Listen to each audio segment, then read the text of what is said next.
नमस्कार दोस्तों, भारत समाचार का डिजिटल प्लेटफॉर्म आप देख रहे हैं। मैं हूं आपके साथ प्रियव्रत दीक्षित। आज के इस वीडियो में बात करने वाले हैं उन लोगों के बारे में जिन्होंने भारत के साथ गद्दारी की, जिन्होंने अपने देश के साथ गद्दारी की, जिन्होंने अपनी रूह का सौदा कर दिया, जिन्होंने चंद सिक्कों के खनक में अपने ईमान का सौदा कर दिया, जिन्होंने देश की सुरक्षा के साथ खिलवाड़ किया, जिन्होंने देश की सुरक्षा को दुश्मन देशों को बताया, दुश्मन देश के लिए वो ढाल बन गए। जी हाँ, आज हम उन्हीं जासूसों के बारे में बात करने वाले हैं कि आखिर कैसे ये जासूस भारत का खाके पाकिस्तान का गाते थे, यहाँ की जानकारियां पाकिस्तान में पहुंचाते थे। ज्योति मल्होत्रा से शुरू हुई कार्रवाई अब 14 लोगों तक पहुंच चुकी, यानी कि ये 14 लोग वही लोग हैं जो देश में रहकर दुश्मन देश के साथ दोस्ती करते थे। जी हाँ, आज भी दिल्ली के सीलमपुर से एक ऐसे ही देश के दुश्मन को गिरफ्तार किया गया है जिसका नाम हारून बताया जा रहा है। ज्योति मल्होत्रा से शुरू हुई यह कार्रवाई अब 14 लोगों तक पहुंच चुकी है। ज्योति मल्होत्रा को एक दलदल में फंसाया गया, उसको फंसाने के लिए एक पूरी प्लानिंग तैयार की गई। क्या आप जानते हैं, पाकिस्तान हाई कमीशन में वीजा लेने के लिए ज्योति मल्होत्रा जाती थी।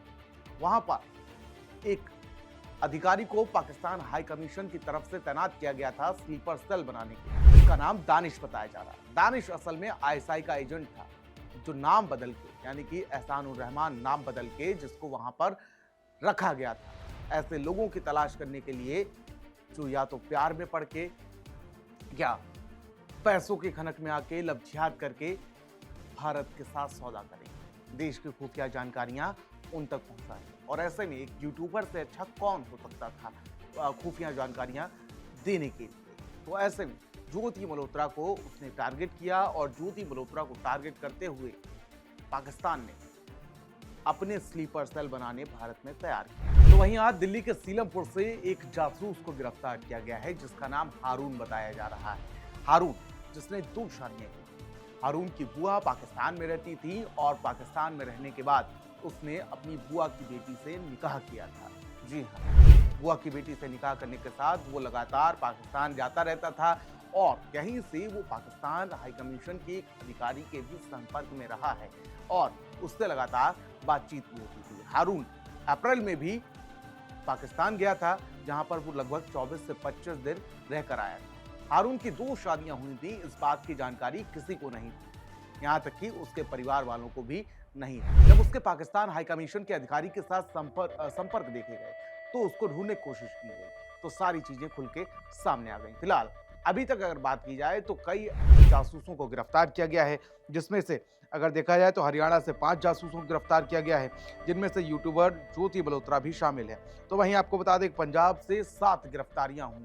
पंजाब से 7 जासूसों को गिरफ्तार किया गया है जो पड़ोसी मुल्क पाकिस्तान के साथ दोस्ती का हाथ बढ़ाए हुए थे, पाकिस्तान की मदद करते थे, खुफिया जानकारियां पहुंचाते थे। तो वहीं 2 गिरफ्तारियां यूपी एटीएस ने भी यूपी से की है, जिसमें एक हारून का भी नाम शामिल बताया जा रहा है। अब देखिए, ये जाल अभी और लंबा है, इसमें कई लोग गिरफ्त में हैं। लगातार जैसे ही पाकिस्तान के ऊपर जब ऑपरेशन सिंदूर चला तो कई लोग रडार पर आए।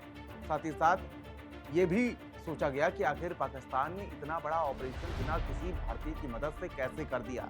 तो ऐसे में लगातार खुलासे होते चले गए और अभी तक देखा जा रहा है कि 14 लोगों को गिरफ्तार किया गया। अभी फहरिस्त और लंबी है।